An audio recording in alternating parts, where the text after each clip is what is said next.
August 15th, 2025, 4:47 a.m. Moscow time, somewhere beneath Arctic ice. The submarine surfaces. K-549 Knyaz Vladimir. Borei-class ballistic missile submarine. Russia's newest strategic asset. Nuclear-powered. Armed with 16 R-30 Bulava intercontinental ballistic missiles. Each missile carries 6 nuclear warheads. The submarine's sail breaks through 3 meters of ice. Arctic waters, 400 miles north of Russia's northern coast, the most remote, inhospitable waters on Earth. Perfect location for a test. The captain receives final authorization from Moscow. 4 words. Execute Polar Thunder exercise. 4 Bulava ICBMs will launch. Trajectory, over the North Pole, over Canadian airspace. Splashdown in the Pacific Ocean near Kamchatka. Total flight time, 28 minutes. Distance, 8,000 kilometers. This is the most provocative Russian missile test in decades. Navy warfare reveals what happened when Russia put nuclear-capable missiles over North America, and why NORAD nearly responded with force. The warning came 3 hours earlier. 1:47 a.m. Moscow time. Russia's defense ministry issued a NOTAM, Notice to Airmen. Ballistic missile tests will occur in designated Arctic zones from 0445-0545 Moscow time. Civilian aircraft avoid areas specified. The coordinates were vague. Arctic zones. That could mean anywhere. North of the Arctic Circle is millions of square miles. Russia wasn't being specific on purpose. 2:15 a.m. U.S. Northern Command received the NOTAM through international channels. Standard procedure. Russia conducts missile tests regularly. They're required to notify. But something was wrong. The NOTAM mentioned 4 missiles. ICBMs. That's unusual. Russia typically tests 1 missile at a time. 4 simultaneous launches is a strategic strike profile. And the trajectory zones included areas over Canadian territory. That meant Russian nuclear-capable missiles would fly over North America. Even if they're tests with no warheads, the missiles themselves can reach American cities. 2:30 a.m., NORAD, North American Aerospace Defense Command, went to elevated alert. Not full combat readiness, but heightened awareness. Early warning systems activated. Radars focused north. Satellite coverage intensified. If Russia was testing, fine. But NORAD would watch every second and be ready to respond if the test became something else. 4:47 a.m. Moscow time, first launch. K-549's first missile tube opens. Seawater floods out. The R-30 Bulava ICBM launches cold, ejected by compressed gas. Once clear of the water, the first stage ignites. 80 tons of thrust. The missile climbs. NORAD satellites detect the launch instantly. Infrared signature, unmistakable. Ballistic missile. Launch point, Arctic Ocean, approximately 78 degrees, 95 degrees. The alert flashes across screens at Peterson Space Force Base, Colorado. SLBM launch detected. Origin, Russian Arctic. Single missile, trajectory calculating. The duty officer watches the data stream in. The missile is climbing. First stage burnout. Second stage ignition. The trajectory arc appears on the display. Heading, southeast. Apogee, 1,000 kilometers. Impact zone, Pacific Ocean, Kamchatka Peninsula. This is a test. The trajectory matches the NOTAM. But it passes over Canada, over the Northwest Territories. That's North American airspace. A Russian ICBM, nuclear capable, flying over Allied territory. 4:49 a.m. second launch. Another Bulava leaves K-549. Same profile, same trajectory. NORAD tracks it. Now 2 Russian ICBMs are arcing over the North Pole, both heading toward Canadian airspace. The Canadian NORAD commander calls Ottawa. Prime Minister, we have Russian ballistic missiles inbound over our territory. They appear to be tests, but we're tracking them as threats until they prove otherwise. The Prime Minister is awakened, briefed, makes immediate decisions. Deploy fighters, track the missiles. If they deviate from test trajectory, we respond. CF-18 Hornets scramble from Cold Lake, Alberta. They can't shoot down ICBMs. Fighters don't have that capability. But they can observe, can verify, can report.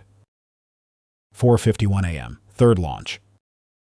The third Bulava climbs from Arctic waters. NORAD is now tracking 3 Russian ICBMs, all nuclear capable, all heading over North America. Even if they're tests, this is the largest Russian missile exercise over Allied territory since the Cold War. And the Cold War ended 34 years ago. This is a throwback, a demonstration. Russia showing they can put ICBMs over North America anytime they want. Comment if you'd trust Russia that these are really tests with missiles over your country. 4:53 a.m. Fourth launch. The final Bulava launches. Now 4 ICBMs are in flight. Trajectories are staggered. They'll cross Canadian airspace at different times, different altitudes, maximum pressure on NORAD tracking systems. The U.S. President is awakened, briefed by secure call. Sir, Russia has launched 4 ICBMs from the Arctic. Trajectories pass over Canada. Expected splashdown in Pacific. Appears to be a test, but we're treating it as potential threat until confirmed. The President asks the critical question. If these aren't tests, if they turn toward American cities, what's our response time? Approximately 12 minutes, sir. Ground-based interceptors in Alaska can launch. SM-3 missiles from Aegis ships in Pacific can engage in terminal phase. But if Russia intended to strike, we'd have minimal warning. The President is blunt. This is unacceptable. Russian ICBMs over North America, test or not, is a red line. Get me Putin on the line, now. 4:55 a.m. Moscow time. The missiles reach apogee. All 4 Bulava ICBMs peak at approximately 1,000 kilometers altitude. Space. The warheads separate from boosters. In a real strike, this is when MIR-Vs, multiple independently targetable re-entry vehicles, would deploy. Each missile could release 6 warheads, 24 nuclear weapons heading for different targets. But these are tests, no warheads, just telemetry packages, sending data back to Russian ground stations, measuring accuracy, guidance performance, re-entry characteristics. The missiles begin descent, trajectory confirmed, Pacific Ocean, Kamchatka Peninsula. Splashdown zone is Russian territorial waters, far from any population, safe impact area. NORAD confirms, all 4 missiles maintaining test trajectory, no deviation toward populated areas. Impact predicted Kamchatka in T-20 minutes. But for those 20 minutes, Russian ICBMs are flying over Canada, over the Northwest Territories, over Yukon, over Alaska, over the Bering Sea. The entire northern frontier of North America is under Russian missile overflight. That's the provocation, not threatening to strike, but demonstrating capability, showing that Russian missiles can reach this far, can fly these trajectories, can threaten North America from the Arctic. 5:03 a.m. The hotline call connects. President to President, Washington to Moscow, through interpreters. The American President speaks first. Your missile test over Canadian airspace is unacceptable. You're flying nuclear-capable ICBMs over Allied territory. This is provocative and dangerous. Putin's response is calm, almost bored. We notified according to international protocol. The missiles are on test trajectories. They pose no threat. Russia has the right to test our strategic forces. Over North America? That's not a right.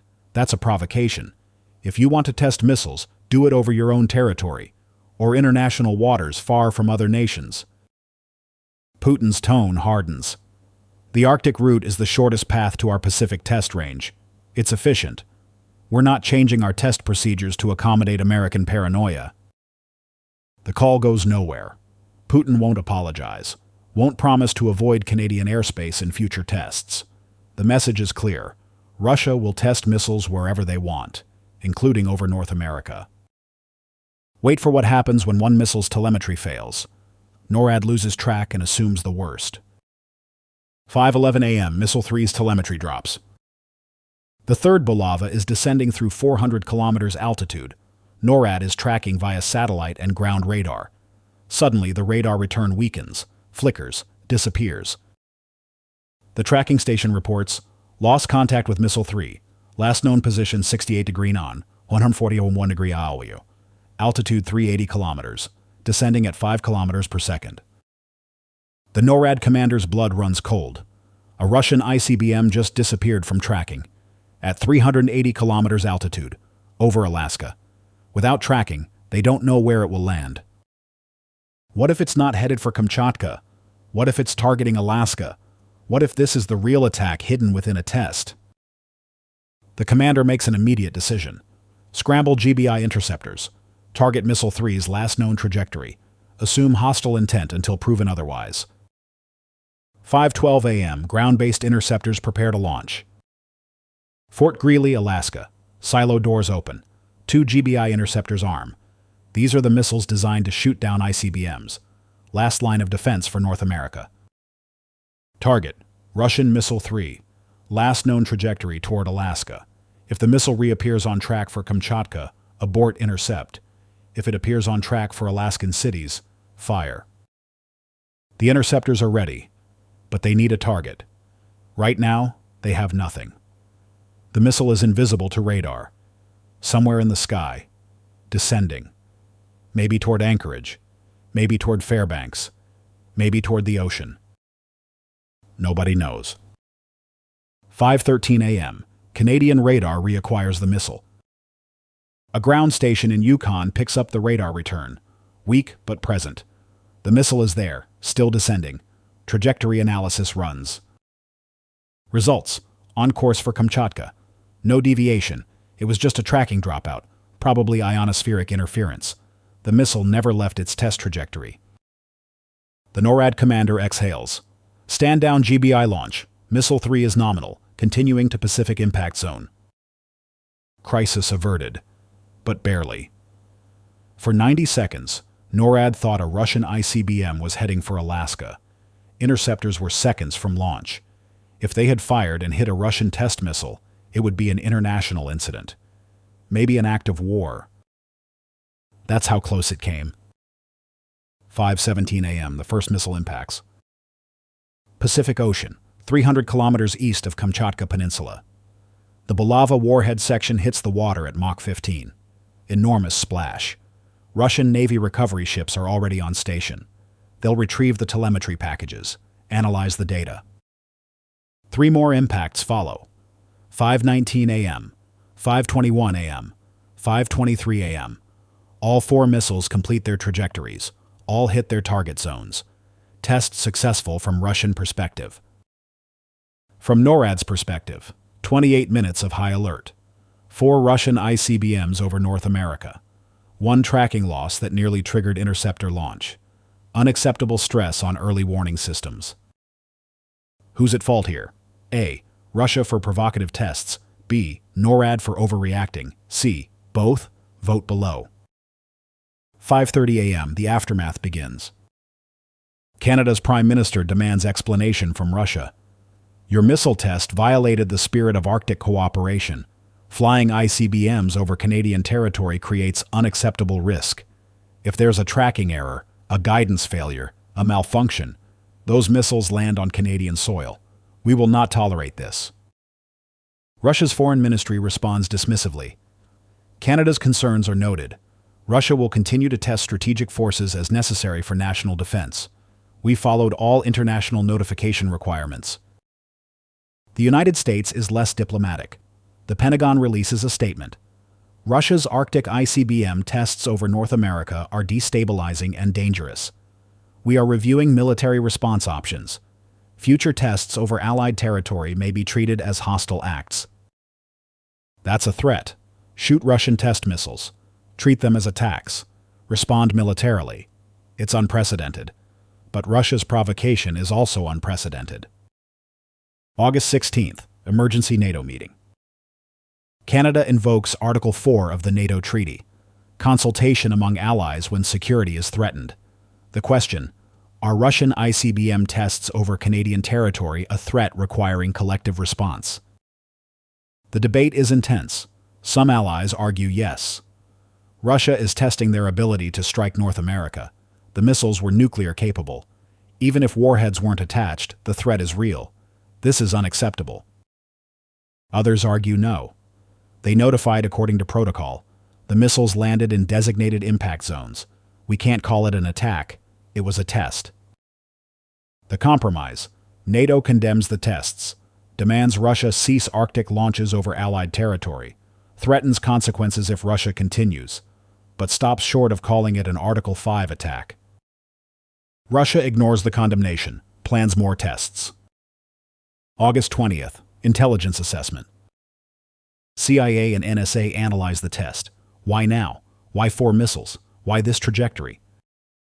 The assessment. Russia is demonstrating their Arctic strike capability. They want to show they can launch ICBMs from submarines under the ice, that those missiles can fly over North America, that American missile defense would have minimal time to respond. It's a message to NATO. Your expansion to Finland and Sweden didn't make you safer. Our submarines can launch from the Arctic. Your northern border is vulnerable. Think about that before you continue pressuring Russia. It's also a message to China. Russia is demonstrating strategic capabilities, showing they're still a nuclear superpower, maintaining prestige and deterrence. But it's also creating a crisis, because the United States won't accept routine Russian ICBM flights over North America. That's a red line. And red lines, once drawn, must be enforced. August 25th, U.S. response plan. The Pentagon develops options for responding to future Russian Arctic tests. Option 1. Deploy additional GBI interceptors to Alaska. Increase capacity to shoot down Russian missiles in boost phase or mid-course. Message. Try again and we'll shoot them down. Option 2. Deploy Aegis destroyers to Arctic waters. Create mobile missile defense in the far north, closer to launch points. Better intercept geometry. Option 3. Develop Arctic military bases. Build capabilities to operate in extreme cold. Match Russian presence. Contest their control of Arctic. Option 4. Strike Russian Arctic submarine bases. Preemptive attack if intelligence indicates another test. Prevent launches before they occur. Highest risk option. The President selects options 1, 2, and 3. Military buildup but not direct attack. Increase defenses. Show resolve. But avoid triggering war. September 2025. Arctic militarization accelerates. The U.S. Navy establishes Arctic Patrol. 3 Arleigh Burke destroyers reinforced for ice operations. They patrol the Arctic Ocean, monitoring Russian submarine activity, ready to intercept future missile tests. New GBI interceptors are deployed to Alaska, increasing capacity from 44 to 64 missiles, enough to handle larger Russian salvos, even multiple submarine launches. Construction begins on Arctic forward operating bases, Greenland, northern Canada, facilities that allow year-round military operations in extreme cold, matching Russian Arctic capabilities. The Arctic is becoming militarized, because Russia made it a front line with their August tests. October 2025, Russia's next move. Moscow announces more tests scheduled for November. Routine exercises of strategic forces. Notifications will be provided per international protocol. The U.S. response is immediate. If Russian ICBMs fly over North American territory, they will be intercepted. We will treat them as potential threats. Russia is advised to select alternative test trajectories. That's a clear statement. Shoot first. Determine intent later. If Russian missiles enter North American airspace, American interceptors launch. Russia faces a choice. Test and risk having their missiles shot down, or back down and admit they can't fly over North America. November 15th, Russia tests again. K-549 Knyaz Vladimir launches 2 Bulava ICBMs from Arctic waters. Same profile as August. Trajectory over Canada, heading for Kamchatka. NORAD detects immediately. Russian ICBM launch, Arctic Ocean. 2 missiles inbound over Canadian territory. The order is given. Engage, fire GBI interceptors. Fort Greely launches 4 GBI missiles, 2 per target. They climb toward intercept points. The Russian missiles are at 600 kilometers altitude. Mid-course phase. Perfect intercept geometry. The kill vehicles separate. Infrared seekers activate. They track the Russian missiles' heat signatures. Course corrections. Closing. Impact. Both Russian missiles are destroyed at 580 kilometers altitude over the Arctic Ocean. Debris scatters, falls harmlessly into the ocean or burns up in atmosphere. Russia's test is defeated. Their missiles never complete the trajectory, never reach the impact zone, intercepted by American defenses. Message delivered, message received. Justified U.S. intercept or act of war? Comment J for justified, W for war act. November 16th, Russia responds with fury. Putin appears on television. The United States committed an act of aggression. They destroyed Russian property in international airspace. This is unacceptable. Russia reserves the right to respond. But the response doesn't come. Because what can Russia do? Launch more missiles? They'll get shot down too. Attack American interceptor sites in Alaska? That's war. And Russia can't win a war with NATO. So Putin blusters, threatens, but does nothing. Because American missile defense worked. Russian provocations were countered. The balance of power in the Arctic shifted. December 2025, new Arctic normal. Russia continues submarine patrols in Arctic waters, but they don't launch ICBMs over North America anymore. The lesson is learned. American defenses are credible. Russian missiles can be intercepted. The provocation isn't worth the humiliation. The United States maintains Arctic patrol. Aegis destroyers continuously monitor the region. GBI interceptors remain on alert. Any future Russian test over North America gets shot down immediately. The Arctic has become a front line in great power competition. Contested waters, militarized, both sides building capabilities. But rules are established. Russia can operate, but can't threaten North America without consequences. January 2026, strategic implications. Navy warfare has the long-term assessment. The August-November Arctic crisis accomplished several things. 1. Proved American missile defense works in combat conditions, not tests, real intercepts of real ICBMs. 2. Established that Russian Arctic tests over North America are unacceptable, will be countered with force. 3. Militarize the Arctic. Both sides are now building capabilities for sustained operations in extreme conditions. 4. Reinforced NATO unity. Canada invoked consultation. Allies supported the response. The alliance remains strong. 5. Demonstrated limits of Russian power. They can provoke, but can't follow through when countered. Nuclear threats are hollow if conventional responses defeat them. The Arctic is now as important as the Pacific or Atlantic. A strategic zone. Contested. Where American and Russian forces operate in proximity. Where miscalculation could trigger catastrophe. But also where deterrence works. Where showing strength prevents war. Where being prepared to intercept prevents the need to intercept. Drop your prediction. Will Russia try Arctic launches again? Or is this capability now denied? Navy warfare wants your analysis. February 2026, Arctic strategy formalized.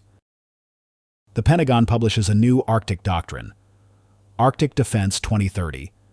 The strategy, permanent presence, year-round operations, capability to detect and intercept any threat from the north.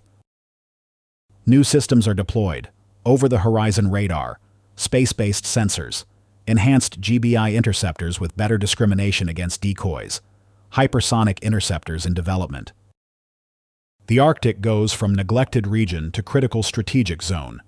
Billions in investment, infrastructure, personnel, technology, all focused north. Russia responds with their own Arctic buildup. More submarines, more bases, more weapons. The competition intensifies, neither side backing down. But the red line is established. Russian ICBMs don't fly over North America. Period. That provocation is off the table. Deterrence achieved. This is what Navy warfare covers. The crises that test defenses. The provocations that require responses. The systems that prevent wars by being ready to fight them. August 15, 2025. Russia launched 4 ICBMs over Canada. Demonstrated capability to threaten North America from the Arctic. Tested NATO resolve. November 15, 2025. Russia tried again. 2 ICBMs intercepted over the Arctic, destroyed by American missile defense. Provocation defeated. The Arctic is now defended. Missiles are monitored. Threats are countered.